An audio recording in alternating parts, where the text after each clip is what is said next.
Hi friends, welcome back to Reshma Gowda blogs. ನಾನು ಚೆನ್ನಾಗಿದ್ದೀನಿ, ನೀವು ಕೂಡ ಚೆನ್ನಾಗಿದ್ದೀರಾ ಅಂತ ಅನ್ಕೋತೀನಿ. ನಾನಿವತ್ತು ಮಾವಿನಕಾಯಿ ಉಪ್ಪಿನಕಾಯಿನ ನಮ್ಮ ಮನೆಯಲ್ಲಿ ಯಾವ ರೀತಿ ಮಾಡ್ತೀವಿ ಅಂತ ಹೇಳಿ ತೋರಿಸ್ಕೊಡ್ತಾ ಇದ್ದೀನಿ. ಇನ್ನೂ ಯಾರೆಲ್ಲ ನನ್ನ ಚಾನಲ್ನ ಸಬ್ಸ್ಕ್ರೈಬ್ ಮಾಡ್ಕೊಳ್ದೆ ನೋಡ್ತಿದ್ದೀರೋ ಅವರೆಲ್ಲ ಸಬ್ಸ್ಕ್ರೈಬ್ ಮಾಡ್ಕೊಳ್ಳಿ. ಹಾಗೆಯೇ ನಾನು ಉಪ್ಪಿನಕಾಯಿಗೋಸ್ಕರ ಒಂದು 7 ಮಾವಿನಕಾಯಿನ ನಮ್ಮದೇ ಗಿಡದಲ್ಲಿತ್ತು, ಅದನ್ನು ಕಿತ್ಕೊಂಡು ತೊಗೊಂಡು ಬಂದಿದ್ದೀನಿ. ಅದನ್ನು ಕಟ್ ಮಾಡ್ಕೋತಾ ಇದ್ದೀನಿ. ಸ್ವಲ್ಪ ಸಣ್ಣದಾಗೆ ಕಟ್ ಮಾಡ್ಕೋತೀನಿ. ತೀರಾ ದಪ್ಪ ಆದರೆ ಅದು ಬಾಯಿಗೆ ಸಿಕ್ಕಿದಾಗ ಅಷ್ಟು ಚೆನ್ನಾಗಿರಲ್ಲ. ಅದಕ್ಕೋಸ್ಕರ ನಾನು ಸ್ವಲ್ಪ ಸಣ್ಣ ಕಟ್ ಮಾಡ್ಕೋತೀನಿ. ಒಂದು 7 ಮಾವಿನಕಾಯಿನ ಕಟ್ ಮಾಡ್ಕೊಳ್ಳೋಣ ಅಂತ ಹೇಳಿ ತಂದೆ, ಆದರೆ ತುಂಬ ಜಾಸ್ತಿ ಆಯಿತು ಅಂತ ಅನ್ನಿಸ್ತು. ಒಂದು 5 ಮಾಡಿಕೊಂಡು 2 ಹಾಗೆ ಇಟ್ಕೊಂಡಿದ್ದೀನಿ. ನೋಡಿ, ಇಷ್ಟು ದಪ್ಪ ಕಟ್ ಮಾಡ್ಕೊಂಡಿದ್ದೀನಿ. ಎಲ್ಲ ಮಾವಿನಕಾಯಿಗಳನ್ನೂ ಕಟ್ ಮಾಡಿಕೊಂಡು ಒಂದು ತಟ್ಟೆನಲ್ಲಿ ಎತ್ತಿಟ್ಕೋತಾ ಇದ್ದೀನಿ. ಅಂದರೆ ಸ್ವಲ್ಪ ತೇವಾಂಶದ ಥರ ಇರುತ್ತೆ, ಎಲ್ಲ ನೀಟಾಗಿ ಡ್ರೈ ಆಗಲಿ ಅಂತ ಹೇಳಿ ಈ ರೀತಿ ತಟ್ಟೆನಲ್ಲಿ ಒಂದು ರಾತ್ರಿ ಪೂರ್ತಿ ಹಾರಕ್ಕಿಟ್ಟಿದ್ದೀನಿ. ಈಗ ಬೆಳಿಗ್ಗೆ ನಾನು ಉಪ್ಪಿನಕಾಯಿಗೆ ರೆಡಿ ಮಾಡ್ಕೋತಾ ಇದ್ದೀನಿ. ಒಂದು ಬಟ್ಲು ಒಣಮೆಣ್ಸಿಕಾಯಿ ಪುಡಿ, ಹಾಗೆ ಒಂದು 3 ಸ್ಪೂನ್ ಮೆಂತ್ಯ ಕಾಳುಗಳು, ಹಾಗೆ ಒಂದು ಬಟ್ಲಷ್ಟು ಉಪ್ಪು, ಮತ್ತು 2ರಿಂದ 3 ಸ್ಪೂನಷ್ಟು ಸಾಸಿವೆ ಕಾಳು, ಒಂದು 5ರಿಂದ 6 ಬೆಳ್ಳುಳ್ಳಿ ಗೆಡ್ಡೆನ ಈ ರೀತಿ ಪಪ್ ಮಾಡಿ ಇಟ್ಕೊಂಡಿದ್ದೀನಿ, ಸಿಪ್ಪೆ ಎಲ್ಲ ತೆಗೆದು. ಒಂದು 2 ಸ್ಪೂನಷ್ಟು ಜೀರಿಗೆನ ತೊಗೊಂಡಿದ್ದೀನಿ. ಹಾಗೆ ಮಾವಿನಕಾಯಿ ಒಂದು ರಾತ್ರಿ ಎಲ್ಲ ಒಣಗಿದೆ ಅಲ್ಲ, ಸ್ವಲ್ಪ ಬಾಡ್ಕೊಂಡಂಗೆ ಆಗಿದೆ. ಇದನ್ನು ಕೂಡ ತೊಗೊಂಡಿದ್ದೀನಿ. 5 ಮಾವಿನಕಾಯಿ ಇದೆ ಇದರಲ್ಲಿ. ಇದ್ರ ಜೊತೆಗೆ ಸ್ವಲ್ಪ ಎಣ್ಣೆ ಕೂಡ ತೊಗೊಂಡಿದ್ದೀನಿ, ಅದು ಕಡಲೆಕಾಯಿ ಎಣ್ಣೆ. ಹಾಗೆ ಒಂದು ಪ್ಯಾನ್ನ ಬಿಸಿಗಿಟ್ಕೊಂಡು ಮೊದಲು ಸಾಸಿವೆ ಕಾಳನ್ನ ಫ್ರೈ ಮಾಡ್ಕೋತಾ ಇದ್ದೀನಿ. ಇದು ಒಂದು 2 ನಿಮಿಷ ಸಿಮ್ಮಲ್ಲಿ ಫ್ರೈ ಮಾಡಿದ್ರೆ ಸಾಕು. ಸ್ವಲ್ಪ ಚಿಟಪಟ ಅಂತ ಸಿಡಿಯೋಕ್ಕೆ ಶುರು ಆಗುತ್ತಲ್ಲ, ಆವಾಗ ನಾವು ಇದನ್ನು ತೊಗೋಬೇಕು. ಈಗ ಇದು ಆಗಿದೆ, ಇದನ್ನು ಒಂದು ಪ್ಲೇಟ್ಗೆ ತೆಗೆದಿಟ್ಕೋತಾ ಇದ್ದೀನಿ. ಹಾಗೆಯೇ ಅದೇ ಪಾತ್ರೆಗೆ ಸ್ವಲ್ಪ ಜೀರಿಗೆ, 2ರಿಂದ 3 ಸ್ಪೂನ್ ಜೀರಿಗೆ ಕೂಡ ತೊಗೊಂಡಿದ್ದೀನಿ, ಅದನ್ನು ಕೂಡ ಫ್ರೈ ಮಾಡ್ಕೋತಾ ಇದ್ದೀನಿ. ಇದು ಅಷ್ಟೇ, ಸ್ವಲ್ಪ ಕಲರ್ ಚೇಂಜ್ ಆದರೆ ಸಾಕು, ಘಮ ಬರುತ್ತೆ. ಆವಾಗ ನಾವು ಇದನ್ನು ಅದೇ ಪ್ಲೇಟ್ಗೆ ಮತ್ತೆ ಎತ್ತಿಟ್ಕೋತಾ ಇದ್ದೀನಿ. ಸಾಸಿವೆ ಕಾಳು ಹಾಕ್ಕೊಂಡಿದ್ದಕ್ಕೆ ಜೀರಿಗೆ ಕೂಡ ಹಾಕ್ಕೊಂಡಿದ್ದೀನಿ. ಮತ್ತು ಅದೇ ಪಾತ್ರೆಯಲ್ಲಿ ನಾನು ಮೆಂತ್ಯ ಕಾಳನ್ನು ಕೂಡ ಫ್ರೈ ಮಾಡ್ಕೋತಾ ಇದ್ದೀನಿ. ಒಂದು 3 ಸ್ಪೂನಷ್ಟು ಮೆಂತ್ಯ ಕಾಳಿದೆ. ಇದನ್ನು ಅಷ್ಟೇ ಸ್ವಲ್ಪ ಕಲರ್ ಚೇಂಜ್ ಆಗೋ ತನಕ ಫ್ರೈ ಮಾಡಿಕೊಂಡ್ರೆ ಸಾಕು. ಎಲ್ಲನೂ ಮೀಡಿಯಮ್ ಫ್ಲೇಮಲ್ಲೇ ಮಾಡ್ಕೋಬೇಕು. ಜಾಸ್ತಿ ಹೈ ಫ್ಲೇಮ್ ಮಾಡ್ಕೊಬಿಟ್ರೆ ಕಪ್ಪಾಗಿಬಿಡುತ್ತೆ. ಈಗ 3 ಸ್ವಲ್ಪ ಅದು ತಣ್ಣಗಾಗೋದಕ್ಕೆ ಬಿಡ್ತೀನಿ, ಅದನ್ನು ಮಿಕ್ಸಿ ಮಾಡ್ಕೋಬೇಕಲ್ಲ ಅದಕ್ಕೆ. ಅದೇ ಪಾತ್ರೆಯಲ್ಲಿ ಒಂದು 2 ಬಟ್ಲಷ್ಟು ಎಣ್ಣೆನ ತೊಗೊಂಡು ಬಿಸಿಗೆ ಇಟ್ಕೊಂಡಿದ್ದೀನಿ. ತುಂಬ ಏನು ಬಿಸಿ ಆಗಬೇಕಾಗಿಲ್ಲ, ಸ್ವಲ್ಪ ಉಗುರು ಬೆಚ್ಚಗಾದರೆ ಸಾಕು. ಇದಕ್ಕೆ ಬೆಳ್ಳುಳ್ಳಿ ಕೂಡ ಸೇರಿಸ್ಕೋತಾ ಇದ್ದೀನಿ. ಬರೀ ಹಸಿ ಬೆಳ್ಳುಳ್ಳಿ ಹಾಕೋದು ಬೇಡ ಅಂತೇಳಿ ಈ ರೀತಿ ಎಣ್ಣೆಯಲ್ಲಿ ಸ್ವಲ್ಪ ಫ್ರೈ ಆಗೋಗಿ ಬಿಟ್ಟಿದ್ದೀನಿ ಅಷ್ಟೇ. ಇದೆಲ್ಲ ಸ್ವಲ್ಪ ತಣ್ಣಗಾಗುವಷ್ಟೊತ್ತಿಗೆ ನಾವು ಮೊದಲೇ ಹುರಿದಿಟ್ಕೊಂಡಿದ್ವಲ್ಲ, ಅದನ್ನು ಪುಡಿ ಮಾಡ್ಕೋತಾ ಇದ್ದೀನಿ. ಮಿಕ್ಸಿ ಜಾರ್ನಲ್ಲಿ ಹಾಕಿ ಸ್ವಲ್ಪ ನುಣ್ಣಗೆ ಪುಡಿ ಮಾಡ್ಕೋಬೇಕು. ಹಾಗೆ ಇದನ್ನು ನುಣ್ಣಗೆ ಪೌಡರ್ ಮಾಡ್ಕೊಂಡಿದ್ದೀನಿ. ನೋಡಿ, ಈ ರೀತಿ ಪೌಡರ್ ರೆಡಿಯಾಗಿದೆ.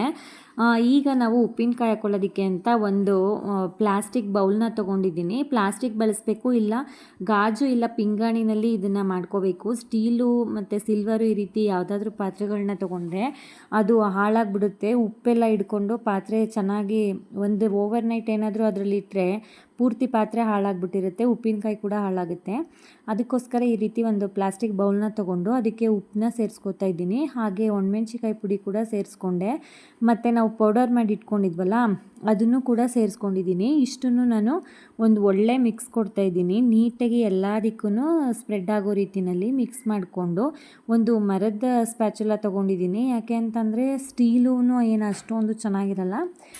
ಹಾಗೆಯೇ ಇದು ಯಾವುದೇ ಪಾತ್ರೆ ಬಳಸಲಿ, ಏನೇ ಆಗಲಿ, ಸ್ವಲ್ಪನೂ ನೀರಿರಬಾರ್ದು.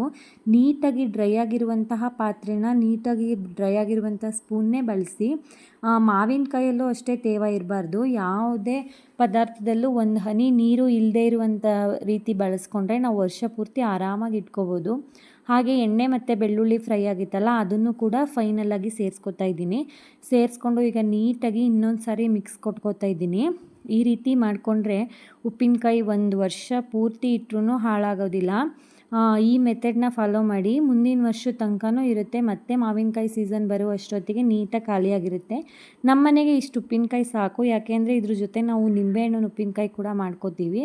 2 ಉಪ್ಪಿನಕಾಯಿಯು ಆರಾಮ್ಸೆ ಒಂದು ವರ್ಷ ಬರುತ್ತೆ. ಈ ರೀತಿ ನೀಟಾಗಿ ಅದನ್ನು ಒಂದು ಸಮ ಮಾಡಿ ಒಂದು ಸ್ಟೀಲ್ ಪ್ಲೇಟ್ನ ಮೇಲ್ಗಡೆ ಮುಚ್ಚುತ್ತಾ ಇದ್ದೀನಿ. ಮುಚ್ಚಿಬಿಟ್ಟು ಒಂದು ಟವಲ್ನ ಹಾಕಿ ನೀಟಾಗಿ ಕವರ್ ಮಾಡ್ತಾಯಿದ್ದೀನಿ.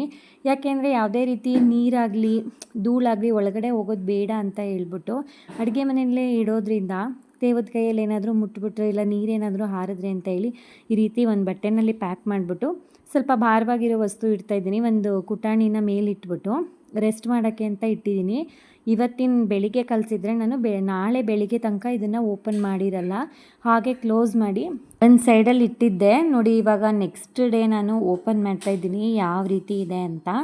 ಅದು ಮೇಲ್ಗಡೆ ಎಲ್ಲ ಎಣ್ಣೆ ತೇಲ್ಕೊಂಡು ಬಂದಿರುತ್ತೆ. ಉಪ್ಪಿನಕಾಯಿ ಅಂತೂ ತುಂಬ ಚೆನ್ನಾಗಿ ನೆಂದಿರುತ್ತೆ. ಮಾವಿನಕಾಯಲ್ಲಿರುವಂಥ ನೀರಿನಂಶನೂ ಬಿಟ್ಕೊಂಡಿರುತ್ತೆ. ಉಪ್ಪು ಕೂಡ ಎಲ್ಲ ನೀಟಾಗಿ ಸ್ಪ್ರೆಡ್ ಆಗಿರುತ್ತೆ.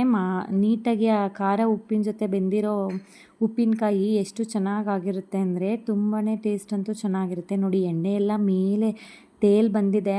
ಹಂಗೆ ಒಂದು ಸಾರಿ ಮಿಕ್ಸ್ ಮಾಡಿದ್ರೆ ಹಾಗೆ ಬಾಯಲ್ಲಿ ನೀರು ಬರ್ತಿರುತ್ತೆ, ಅಷ್ಟು ಚೆನ್ನಾಗಿರುತ್ತೆ. ಏನಾದರೂ ತುಂಬ ಸ್ವೀಟ್ ತಿಂದಾಗ ಖಾರ ತಿನ್ನಬೇಕು ಅನಿಸಿದ್ರೆ ಒಂದು ಉಪ್ಪಿನಕಾಯಿನ ಬಾಯಿಗೆ ಹಾಕ್ಕೊಂಡ್ರೆ ಸಾಕು, ತುಂಬ ಚೆನ್ನಾಗಿ ಅನಿಸುತ್ತೆ. ನೋಡಿ ಎಷ್ಟು ಚೆನ್ನಾಗಾಗಿದೆ ಉಪ್ಪಿನಕಾಯಿ. ನಾನು ಇದನ್ನು ಈ ರೀತಿ ಬೌಲಲ್ಲಿ ಬಿಟ್ಟಿರೋದಿಲ್ಲ, ಒಂದು ಪಿಂಗಾಣಿ ಜಾರ್ಗೆ ಶಿಫ್ಟ್ ಮಾಡ್ಕೋತಾ ಇದ್ದೀನಿ. ನೀಟಾಗಿ ಬೆಳಿಗ್ಗೆ ತನಕ ನೀಟಾಗಿ ಬ್ಲೆಂಡ್ ಆಗಲಿ ಅಂತ ಹೇಳಿ ಈ ರೀತಿ ಇಟ್ಟಿದ್ದು. ಇವಾಗ ನಾನು ಒಂದು ಪಿಂಗಾಣಿ ಪಾತ್ರೆಗೆ ಇದನ್ನು ಹಾಕೋತಾ ಇದ್ದೀನಿ. ಯಾವುದೇ ಪಾತ್ರೆ ತೊಗೊಂಡ್ರು ಅಷ್ಟೇ ನೀಟಾಗಿ ತೊಳೆದು ಅದನ್ನು ತೇವ ಎಲ್ಲ ಒಣಗೋ ತನಕ ಇಟ್ಟು ಆಮೇಲೆ ಉಪ್ಪಿನಕಾಯಿಗೆ ಬಳಸಬೇಕು. ಪಿಂಗಾಣಿ ಪಾತ್ರೆನೂ ಅಷ್ಟೇ ನೆನ್ನೆನೇ ಅದನ್ನು ಕ್ಲೀನ್ ಮಾಡಿ ಎತ್ತಿಟ್ಟಿದ್ದೆ, ನೀಟಾಗಿ ಒಣಗಿದೆ. ಈಗ ಅದಕ್ಕೆ ಶಿಫ್ಟ್ ಮಾಡ್ಕೋತಾ ಇದ್ದೀನಿ. ನೋಡಿ ಎಷ್ಟು ಚೆನ್ನಾಗಿ ಬಂದಿದೆ ಉಪ್ಪಿನಕಾಯಿ ಅಂದರೆ ತುಂಬಾ ಚೆನ್ನಾಗಿರುತ್ತೆ. ನೀವು ಒಂದು ಸಾರಿ ಟ್ರೈ ಮಾಡಿ. ಈಗ ಮಾವಿನಕಾಯಿ ಸೀಸನ್ ಆಗಿರೋದ್ರಿಂದ ಈ ರೀತಿ ಮಾಡಿಟ್ಕೊಂಬಿಟ್ರೆ ಒಂದು ವರ್ಷ ಪೂರ್ತಿ ಆರಾಮಾಗಿ ಉಪ್ಪಿನಕಾಯಿನ ಬಳಸ್ಕೋಬೋದು. ಹಾಗೆ ನಾನು ಡೈಲಿ ಯೂಸ್ ಮಾಡೋದಕ್ಕೆ ಅಂತ ಹೇಳಿ ಒಂದು ಚಿಕ್ಕ ಪಿಂಗಾಣಿದು ಜಾರ್ಗೂ ಕೂಡ ಹಾಕೋತಾ ಇದ್ದೀನಿ. ಯಾಕೆಂದರೆ ಡೈಲಿ ಯೂಸ್ ಮಾಡಬೇಕಾದ್ರೆ ಇದ್ರೊಳಗಡೆ ಕೈ ಹಾಕಿದ್ರೆ ಉಪ್ಪಿನಕಾಯಿ ಬೇಗ ಹಾಳಾಗೋ ಚಾನ್ಸಸ್ ಇರುತ್ತೆ.